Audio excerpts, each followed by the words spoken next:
What's cracking, Baltimore?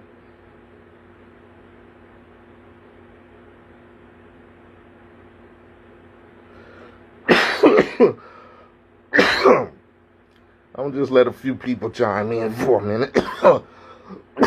I'm smoking like a motherfucker. I'm gonna let a few people chime in right quick before I get to telling this story about what's cracking. Shout out to my boy Doggy Diamonds. Shout out to the Gangster Chronicles.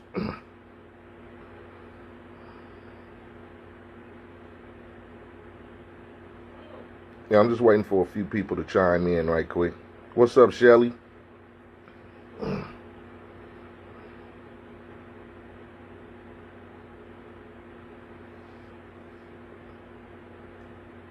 I'm not gonna sit on here too long. I got fucking work to do. I got more CDs to pack up. My nigga Pot from the hood in here. Don't, you know what I'm saying? Reputable. So let's get it cracking. Oh, my nigga from the Chi-Town in here. Chicago Ray was cracking. Linwood Cali in the building was cracking.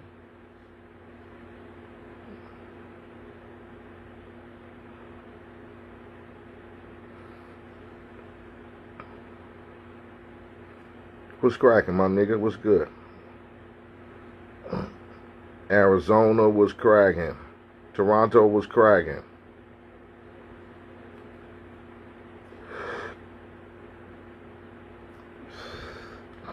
We got a few people in here. Philly was cracking. Delaware was cracking. Seaside was good. Jefferson Park was cracking. Brooklyn was good.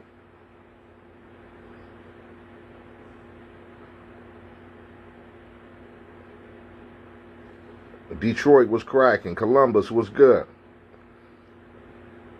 All right, let's get it cracking. Fuck it. I ain't got time to be bullshitting. The Dodger game on? Oh, shit, man. I'm fucking up. Let me get that cracking. All right, check this out. So, everybody know by now, right? My fucking ashtray. Everybody know that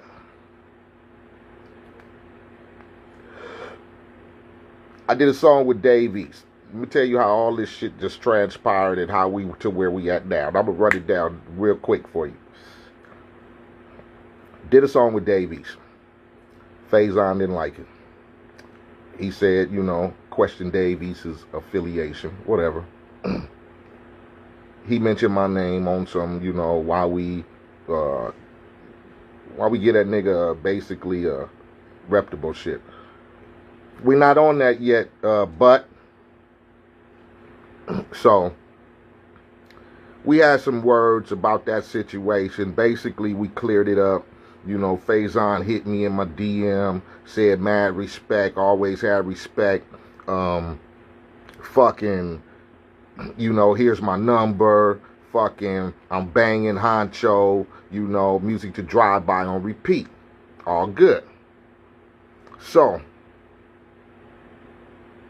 some shit transpired today, or yesterday, I believe, to where Faizon went back on his page, said some shit about I snitched on a nigga in Chi-Town or some shit like that.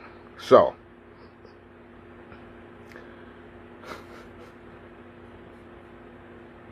let me tell y'all the story. Back in 94, 93, when I did Menace, motherfucker hit me up. Some of my peoples, I guess in Chi-Town, was getting ready to do a movie. The movie was called Reasons. It was starring me, Bernie Mac, Lisa Ray. So, my attorney at the time hooked the deal up. Bingo, bango. Niggas gave me $100 grand. So, fly to Chicago. I'm there for about 3.5 months shooting the movie. Everything was love. My peoples were still fucking with them. You know, I came home, everything was good. My peoples were still fucking with them, whatever, you know. Like I said, I ain't gonna speak on nobody's name, but my people were still handling business with these cats. Long story short, my man in Chi-Town was about that life, you know. And when I say about that life, my nigga was like Pablo Escobar status about that life. So, long story short, I get told that we're all finna get hit with federal grand jury subpoenas. Right? So, I wait for the fall down because I know it's coming, because my people who was handling the business already informed me that they coming. And he handled the business, so he told him, yeah, Eiht took $100 grand for doing the movie. So when they come hit me, same shit. Did you take $100 grand? I said, yeah, I took $100 grand for doing a movie, because that's what they hired me for.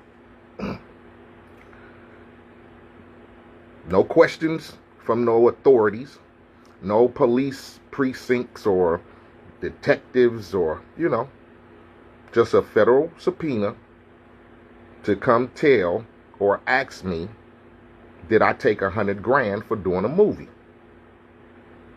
I said, yeah, I took $100 grand for doing a movie. No questions about dope, or did you do this, or did you buy, or did you motherfucking nothing. Everything was, I didn't know shit. So there you go in a nutshell. I didn't know shit to tell shit. My peoples had already told them I pocketed $100K. So when they came, I told them I pocketed $100K. Done deal. That was it. The story they screaming is that I walked into, so the story that I'm been told is that I went on the stand, pointing a nigga out, and told about dope shit. Didn't know nothing about no dope shit. They already knew I had $100K. They were gonna, if I didn't say I had the $100K, then they was gonna file a federal, like you said, it was gonna file a federal tax evasion shit. So, that's what they asked me. Did you take money to do a movie? I said, yeah. That was it. Like I said, no, they talking about I snitched on the stand, I pointed a nigga out, I told on a nigga, I pointed his finger, and I got a nigga life.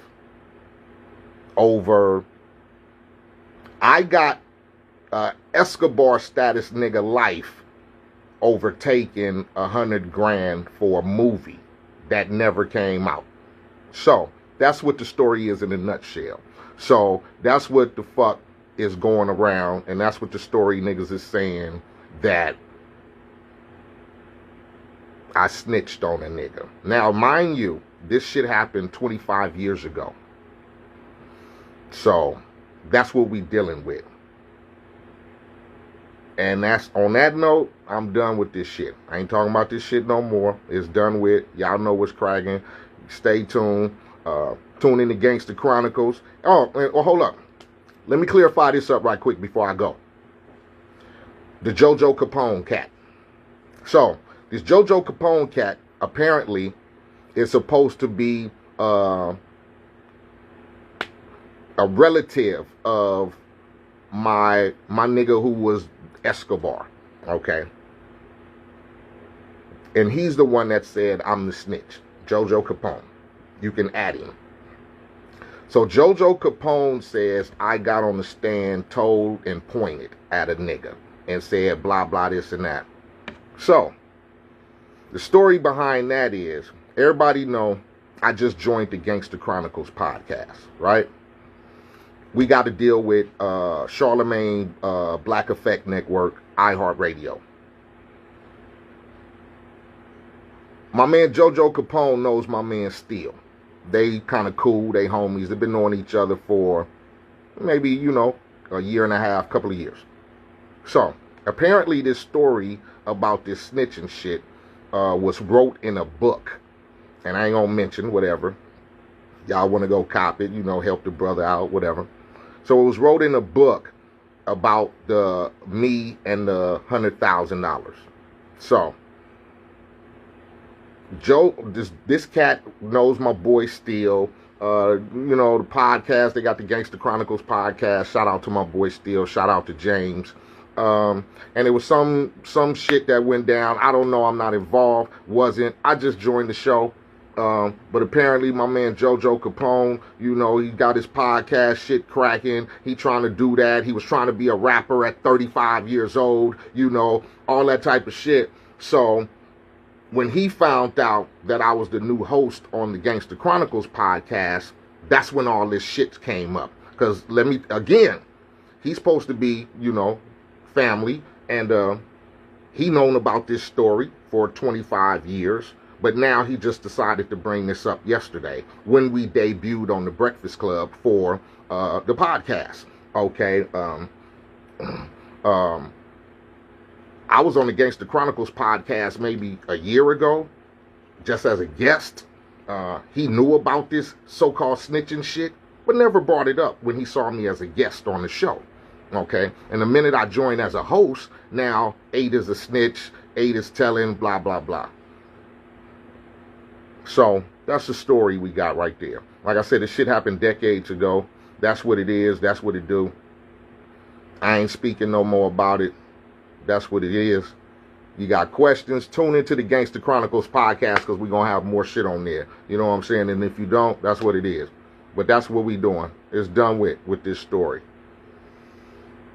The new album, Lessons, is out right now. Probably dropping a new video tonight at midnight. You know what it is. Blue Stamp. You bitch ass bitch.